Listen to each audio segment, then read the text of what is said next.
First on 4, it's all aboard for a trip down Motoring's memory lane. Asked a girl what she wanted to be. She said, baby, can't you see? I wanna be famous, I start to scream, but you can do something in between. Baby, you can drive my car. Yes, I'm gonna be a star. Baby, you can drive my car, and baby, I love you.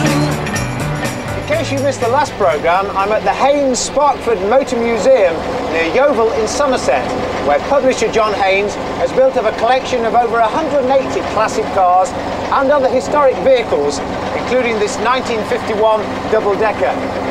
In the next half hour, we'll be showing you some of the wonderful vehicles on display here.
And how about this magnificent 1921 Stanley Steamer, one of several steam-powered vehicles on display here.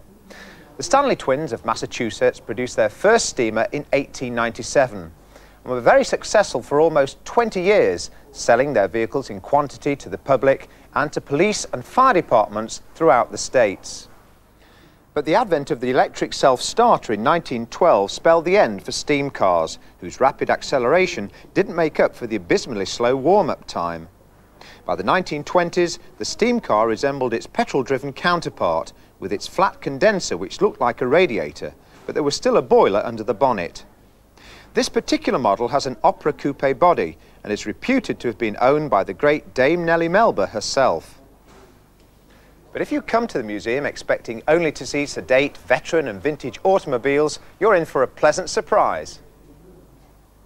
Visitors are often surprised to find that one whole section of the museum is devoted solely to red cars, and John's enthusiasm for his special red collection is infectious.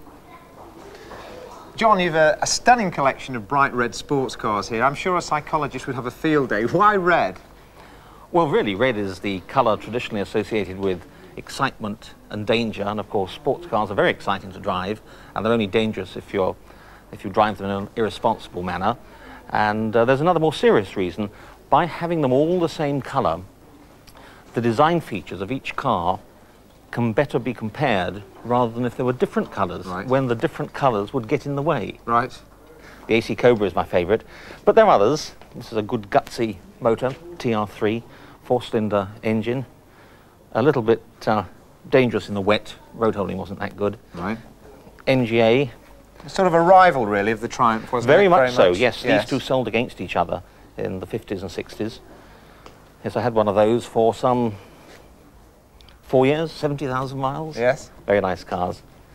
Lovely little Frog Eye Sprite. So named after the headlights. Absolutely, yeah, yes. A lot of character, haven't they, those? A lot of character. Mm-hmm. This is a kit car from the 50s, a Turner, and you could have that with a BMC A-Series engine or a Coventry Climax or a Ford engine. Right. Not so pretty, that one. This Daimler, no, I'm afraid it's not, but it's got a lovely V8 engine. Yeah. It really motors very, very well. But are looks essentially the most important thing to you? Oh, no. It's performance, handling, road holding, although it's nice to have good looks. Now, this is the Cobra you mentioned. This is my favourite, yes. This open two-seater AC Cobra, genuine Cobra, not one of the modern imitations. I bought it, a long time ago now. It must be about 18, 19 years ago. And the fellow I bought it from, after he'd sold it to me, I'd collected it. Every month for the next 6 months, he phoned me and tried to buy it back. It's very light, and it's got a whopping great big 4.7 litre V8 engine in it. In fact, it was Carroll Shelby's idea to do this, to take a very light AC-Ace chassis and light aluminium bodywork on it, and then put this great big powerful engine in. So you have the most shattering performance, and you've got a delicacy of control that's totally delightful. And the noise it makes, and the way it corners, and the ride, everything about it just shouts sports car. And it's great fun to drive. That car, as I say, is the ultimate as far as I'm concerned. I've never found a better open two-seater sports car.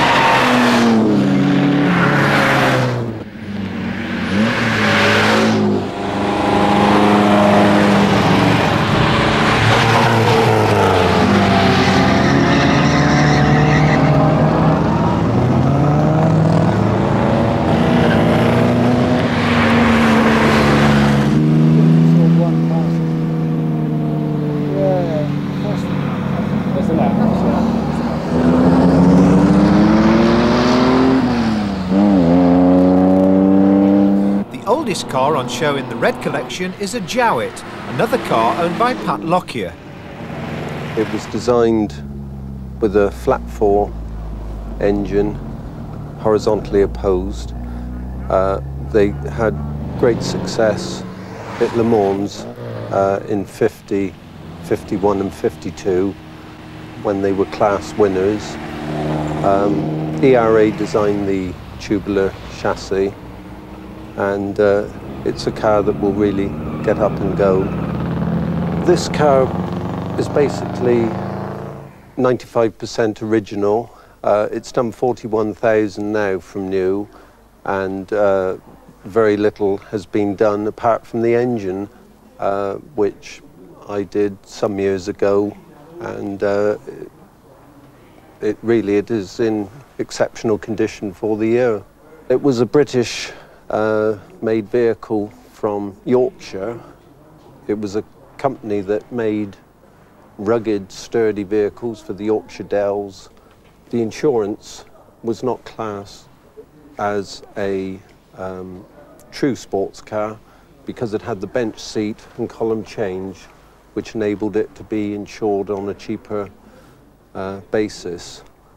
The body on it is aluminium apart from the scuttle. This particular car will do in excess of 100 miles an hour, and the engine size is a 1.5 1500cc.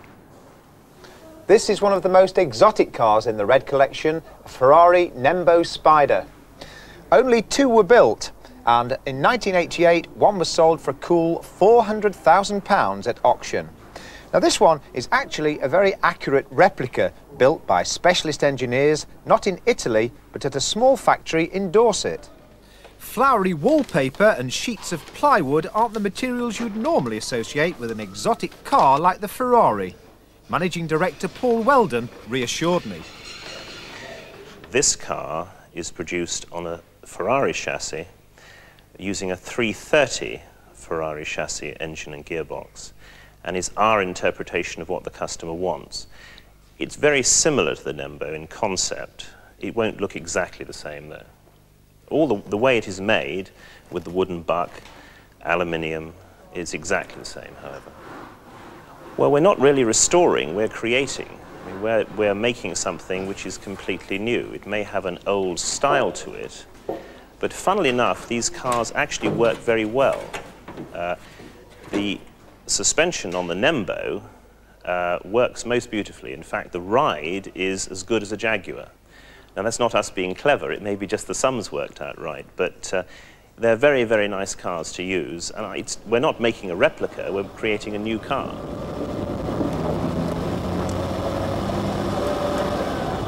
Wilma Barraclough finds the Ferrari a most exciting car to drive. It was her late husband's enthusiasm and dedication that inspired her interest. And then one day he said, I found my dream car.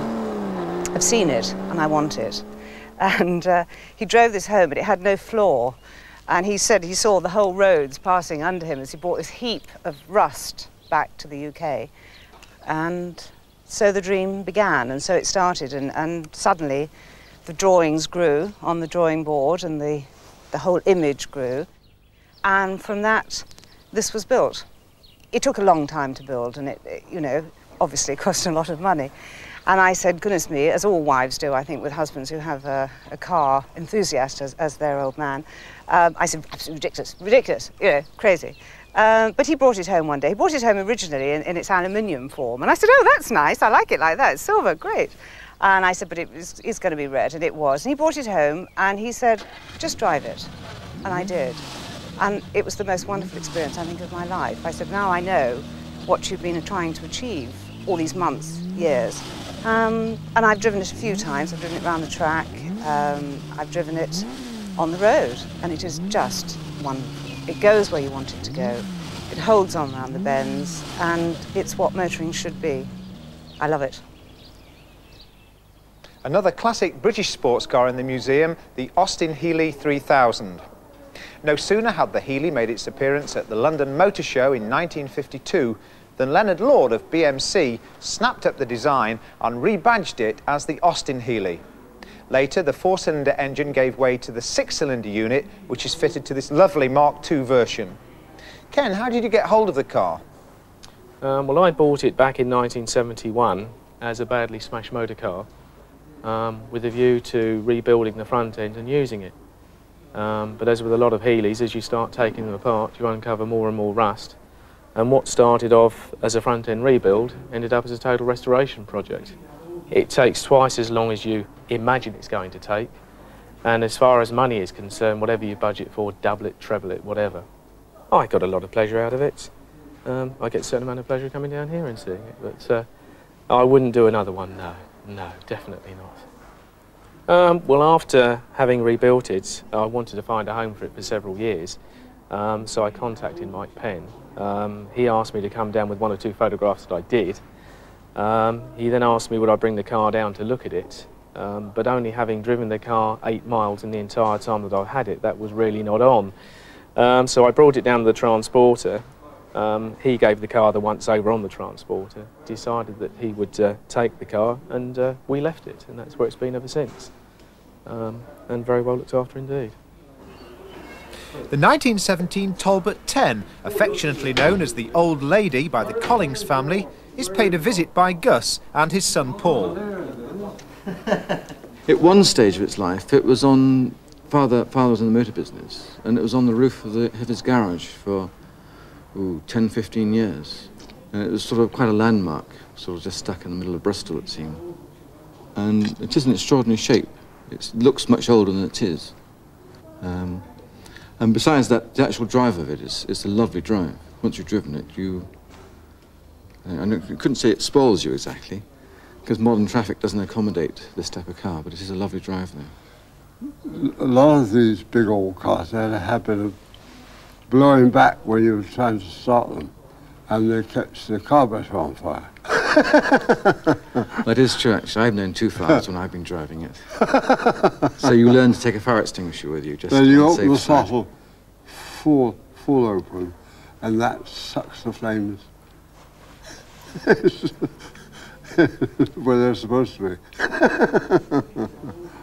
Because this was I think the first car to do 100 miles an hour in about 1913, it's got a 4-litre motor inside it. And it's just beginning to be recognised. It's now more like a Rolls-Royce, and people sort of shunned it in its earlier days. But people are recognising the quality, I suppose, of it now. So it's quite nice. It's back into a garage again with all these cars around it at the moment. Seems quite happy here, anyhow. Another father and son team with a car at the museum are Glyn and David Seeger Thomas and their NSU R080 with its revolutionary rotary engine. So let's find out a bit more about them and their car. What was so special about the rotary engine?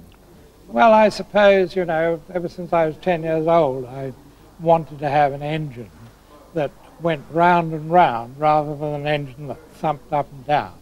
And Felix Wankel designed one of these way back in 1932. And it was developed later on during the war and eventually came out as a car. But the beauty of the thing was that he put it into such a magnificent motor car. On its own, it doesn't look very impressive, but it was built into a car which had so many modern features in it that it really made it quite outstanding. And I think it's probably one of the best cars that was ever produced. In fact, the chap that bought Tony Rowland, who was the chairman of Lonhro, he bought the rights for the NSU production for the rotary engine, and he said that it was the best car that he'd ever driven, and it was the only one that was quieter than his Rolls-Royce. Praise indeed. So really, it really was something. Yeah. Now, David, your dad's obviously a real enthusiast, but the fact is the rotary engine hasn't really taken off in a big way, has it, apart from the Mazda? I wonder why. I think one of the problems was the reliability. In Germany, the NSU was very, very good, where it was doing long trips up and down autoroutes.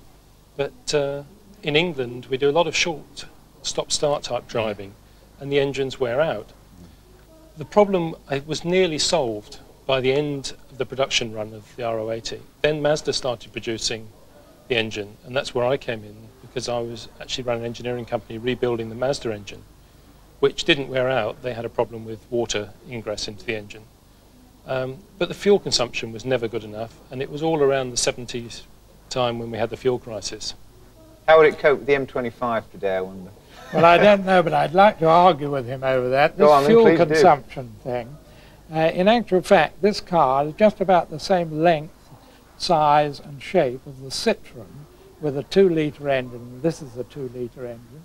And in fact, it gives the same petrol consumption as the old Citroën did of the same date. This was very good because it had a semi-automatic gearbox with no clutch on the floor, but the clutch was in the gear lever, and you touched the gear knob, and it disengaged the clutch so you could change gear, and had a torque converter so that you could stop like an ordinary automatic. In many ways, quite sophisticated. You've convinced me, by the way, it should be here.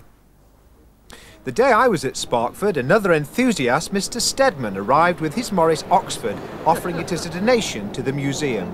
Yes, it's always the indication of a well-cared-for car when you open the bonnet and under the bonnet is as clean as the rest of the car. Well, it's as clean as you can keep it. Yes. It was better, but I do my best. But of course you use the car, don't you? Yes, so yes. Use it for holidays and special occasions. Yes. I've got another car which does the shopping.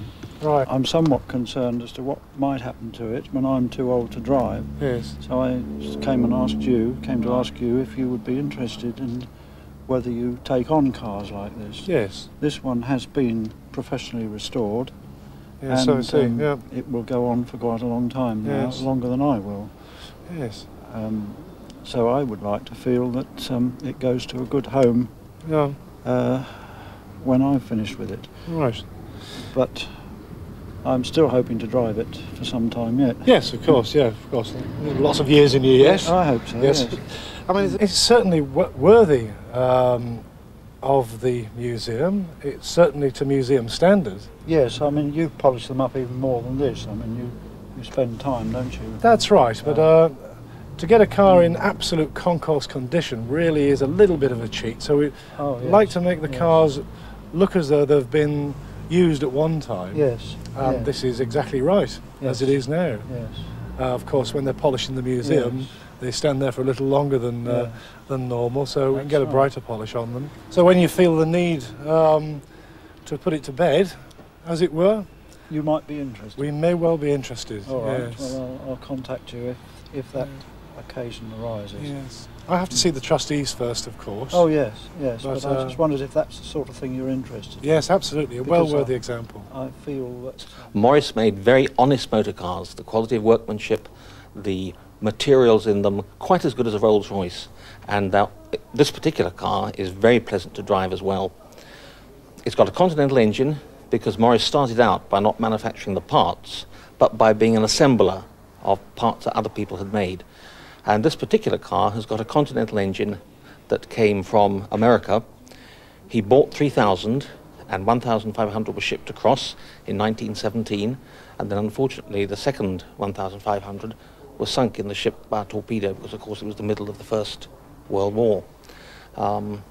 It's a delightful car in every way, very simple and great fun to drive. The Rolls-Royce 2025, that's most interesting because that has a 1928 chassis but a 1936 body.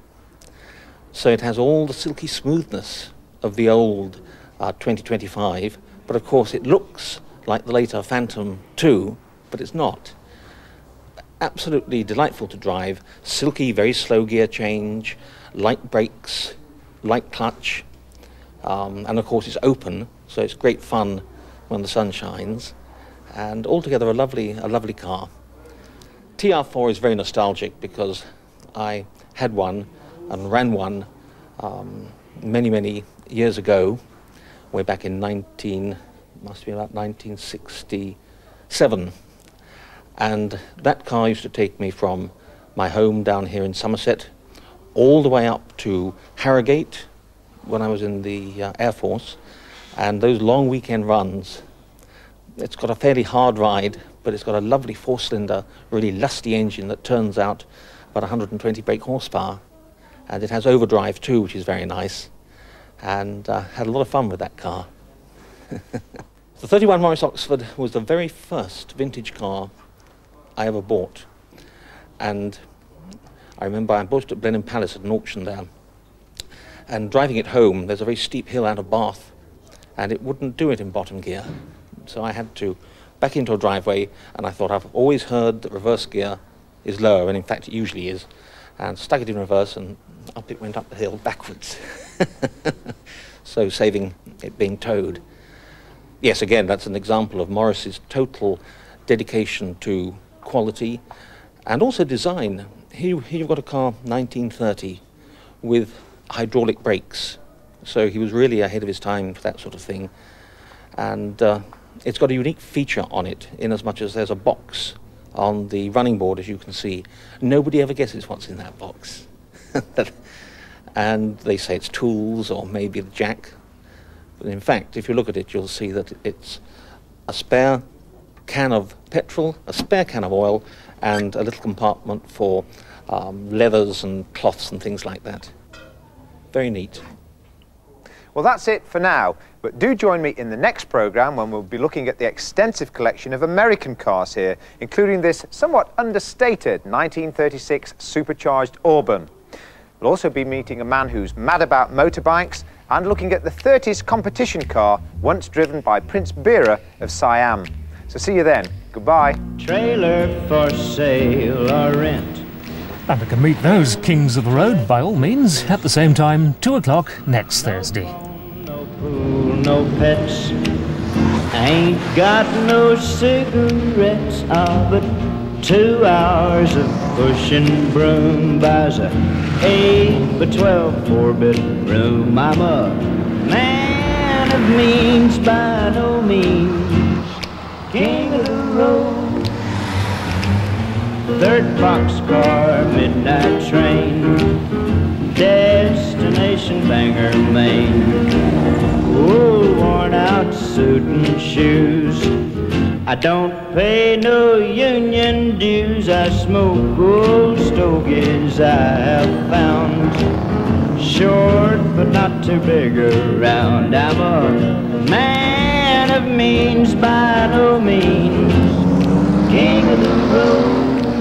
I know every engineer on every train, all of the children and all of their names, every handout in every town, and every lock that ain't locked when no one's around. I sing trailers for sale or rent, rooms to let 50 cents.